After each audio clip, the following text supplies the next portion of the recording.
Now, Gauss law, or the question will be asked like this: explain Gauss law and give different points of Gauss law.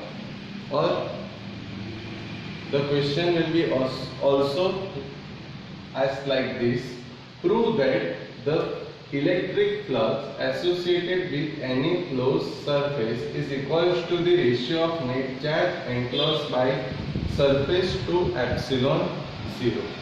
Right. So friends, this is the statement of Gauss law. Right. So again I repeat, the question will be also like this: prove that the electric flux associated with any closed surface is equals to the ratio of net charge enclosed by the surface to epsilon 0. Right. So now we have to prove this. Right. So to prove this, consider this is the sphere having radius r. So this is the sphere having radius r. So here the radius of this sphere is r. Now here we placed a charge small q on the center of the sphere. Right. Again I repeat, consider a sphere of radius r. Next point, here we consider a charge q is placed at a center of sphere. Now we already know that if charge is there, then it will produce an electric field, right? So here this is the positive charge, so the electric field is outward direction, right? So here the electric field is in outward direction, right?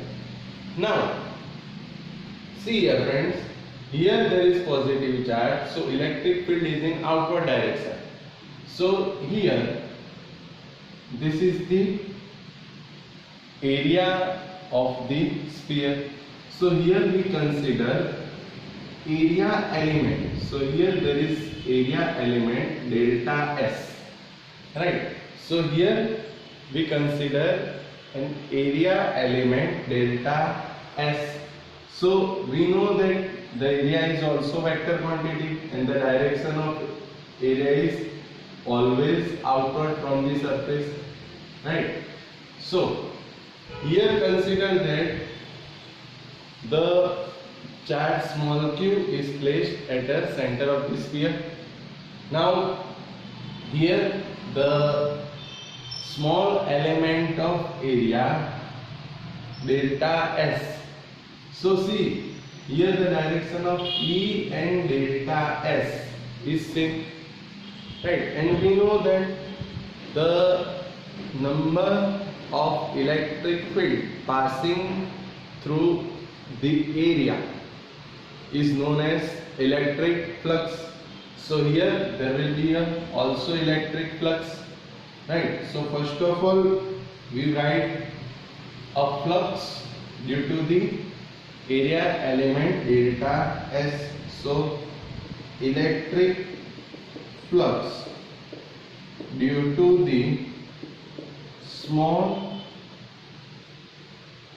element of area delta S, right? So here the electric flux is given by delta phi is equals to, we know the formula, flux is equals to vector E dot delta S.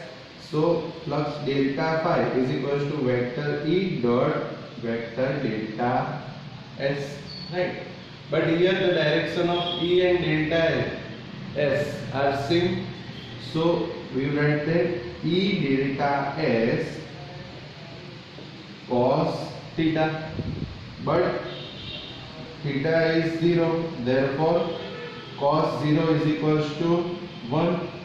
So cos 0 is equals to 1. So the flux of small element of area delta S is given by delta phi is equals to E delta S, right? Because here the direction of E and delta S are same, so theta 0, value of cos 0 is 1, so flux delta phi is equals to E delta S. Now we know the formula of electric field. Electric field E is equals to kq upon r square. So but E is equals to kq upon r square. So delta phi is equals to kq upon r square into delta S. Equation 1. Now we have to prove that the electric flux associated with any closed surface. So here we have to discuss for closed surface. So we have to find out the total flux, right? So to find out the total flux, we have to do the addition of delta phi, right? So delta phi is the flux of this small area element. So to find out the total flux, we have to do the addition of every flux due to the area element. So the total flux phi is equals to sigma delta phi. So phi is equals to here sigma kq upon r square into delta S. So phi is equals to here kq upon r square common. So sigma delta S, that means total area. So this is the sphere. We know the formula of sphere. Area of formula of sphere. The area of sphere is 4 pi r square. So phi is equals to kq upon r square into total area 4 pi r square, because this equation is like this, kq upon r square into total area S. So the total area of sphere is 4 pi r square, right? So here r square cancel. So phi is equals to kq into 4 pi, right? So the equation will be like this, kq into 4 pi, kq into 4 pi. But we know the value of k. K is equals to 1 by 4 pi epsilon 0. So instead of k, we write 1 by 4 pi epsilon 0. Q as it is, 4 pi as it is. So here 4 pi cancel. So we will get flux phi is equals to q by epsilon 0. So see here friends, the electric flux associated with any closed surface is equals to the ratio of net charge enclosed by surface to epsilon 0. So here we prove that flux phi is equals to the charge enclosed by surface is small q upon epsilon 0. So we can write that the flux associated with any closed surface is equals to the ratio of net charge enclosed by surface to epsilon 0. Or this equation we can also write like this, flux phi is equals to integration vector E dot ds is equals to q by epsilon 0, right? Because in the theory of electric flux we also discussed that flux phi is equals to integration vector E dot vector ds, or also you can write that vector dA as you wish, right? So flux phi is equals to integration vector E dot vector ds is equals to q by epsilon 0. Again here to prove the Gauss law, we consider a sphere of radius r. Then we placed a charge small q at the center of the sphere. So here the area, small element of area delta S. So the flux due to the small element of area delta S is given by delta phi is equals to vector E dot delta S. But here the direction of E and delta S are same. So theta is equals to 0. So E delta S cos 0, value of cos 0 is 1. So delta phi is equals to E delta S. But we know that E is equals to KQ upon R square. So delta phi is equals to KQ upon R square into delta S. Now we have to find total flux. So we have to do the addition of delta phi. So total flux phi is equals to addition sigma delta phi. So KQ by R square common. So sigma delta S, that means addition of the small element of area delta S. So we will get total area. So the formula of area of sphere is 4 pi R square. So KQ by R square into 4 pi R square. Here R square cancel. So we will get phi is equals to KQ into 4 pi. But we know the value of K, Coulomb's constant. K is equals to 1 by 4 pi epsilon 0, Q into 4 pi. So here 4 pi cancel. So we will get flux phi is equals to Q by epsilon 0. Or also we can write that flux phi is equals to integration vector E dot vector ds is equals to Q by epsilon 0. So here we can prove that the electric flux associated with any closed surface phi is equals to the ratio of net charge enclosed by the surface to epsilon 0, right? So here we prove the Gauss law. Now, what are the points of Gauss law? So you have to write the points of Gauss law. The first point will be like this. See here friends, from the equation, phi is equals to Q by epsilon 0, right? So here, if total charge, or we can say that the charge enclosed by surface small q is 0, then the flux is also 0. So the first point is, if the charge enclosed by the surface is 0, then flux will be 0. Next point,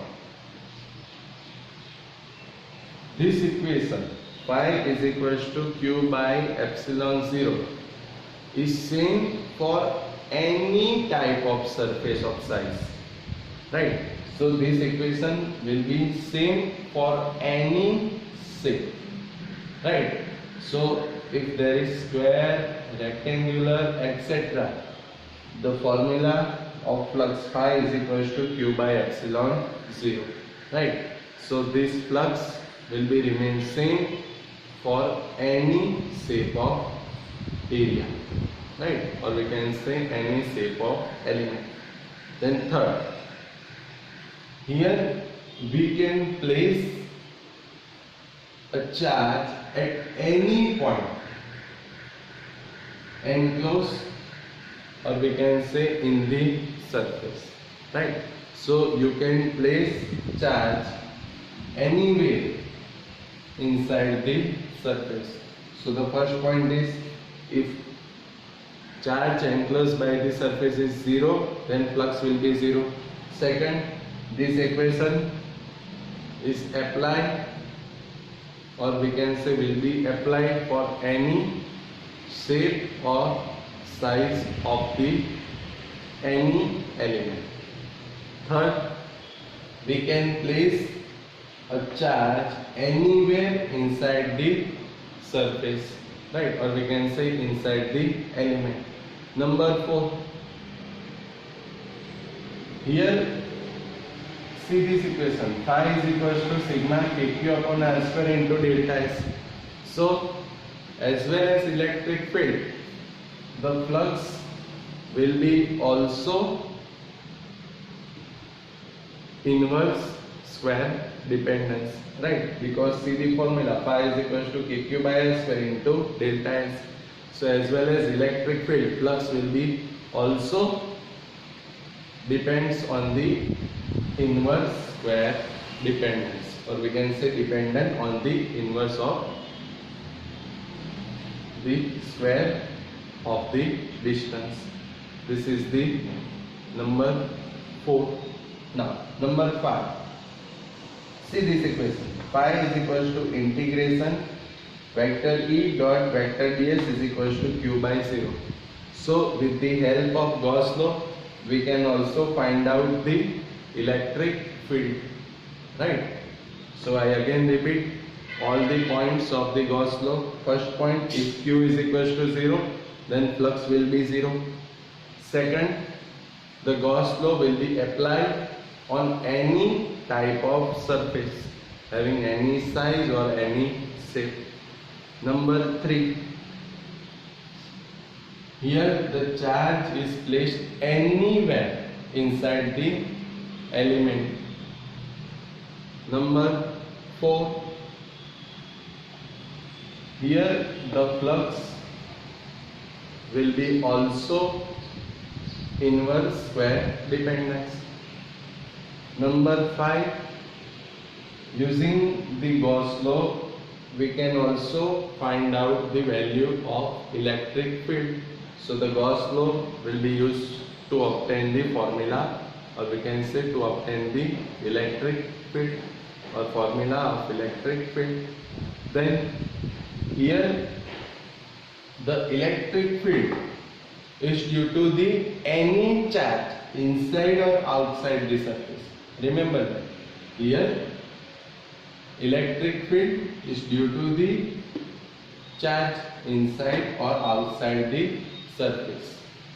And last point is here on the right hand side of the equation, q by epsilon 0.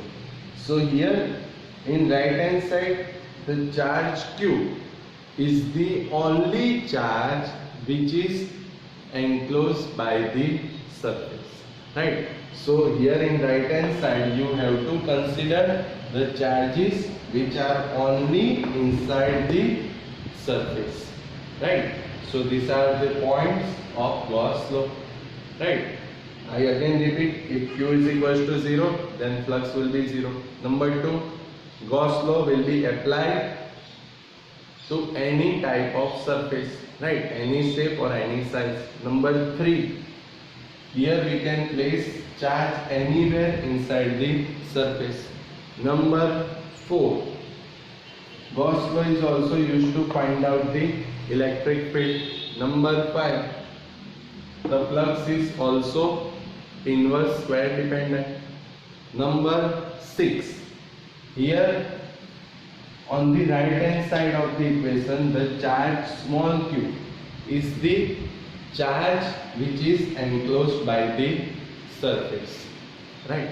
And number 7, the surface on which we apply the Gauss law is known as the Gaussian surface. I again repeat, the surface on which we apply the Gauss law is known as the Gaussian surface, right? So these are the points of the Gauss law, right?